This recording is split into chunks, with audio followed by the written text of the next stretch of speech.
त्यानंतर जे काय होतं म्हणजे जे आता आपण मराठवाड्यात बघितलं आहे, त्याच्यासाठी काही संशोधन सुरू झालं आहे का? म्हणजे हातातोंडाशी आलेला घास जो हिरावला जातोय, त्याच्यासाठी काही चाललंय का संशोधन किंवा काय काही उपाययोजना होऊ शकतील का? भारतामध्ये अशा संस्था आता अनेक काम करत आहेत भारतीय कृषी अनुसंधान परिषदेमार्फत, जे for example national institute of abiotic stress management बारामतीमध्येच आहेत.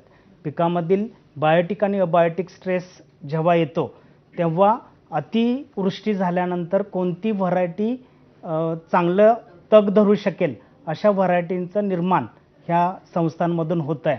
आणि त्या व्हरायटी त्या संस्था आपल्या त्या जिल्ह्याला त्या राज्यांना शिफारसीद्वारे लागू करतात आणि अतिशय चांगल्या पद्धतीनं संशोधन म्हणजे त्याच्यावर चालू आहे.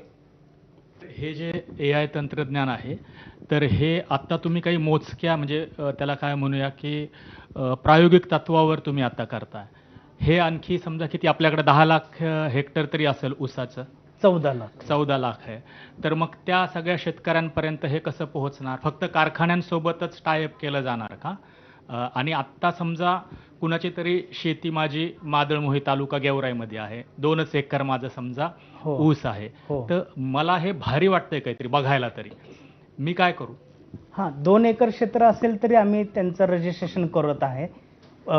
साखर कारखान्यांना इन्व्हॉल्व करायचा एक उद्देश आम्ही असा ठेवला होता की ॲग्रिकल्चरमधलं AI ठीक आहे, परंतु ऊस कारखान्यात आल्यानंतरही AIचं ॲप्लिकेशन केल्यानंतर कारखानामध्ये जे लॉसेस आहेत ते लॉसेस कमी करणं आणि पूर्ण प्रोसेस जी आहे ती ऑप्टिमाइज करण्यासाठी आम्ही प्रयत्न केलेत. अनेकदा बातम्यांमध्ये असं येतं की या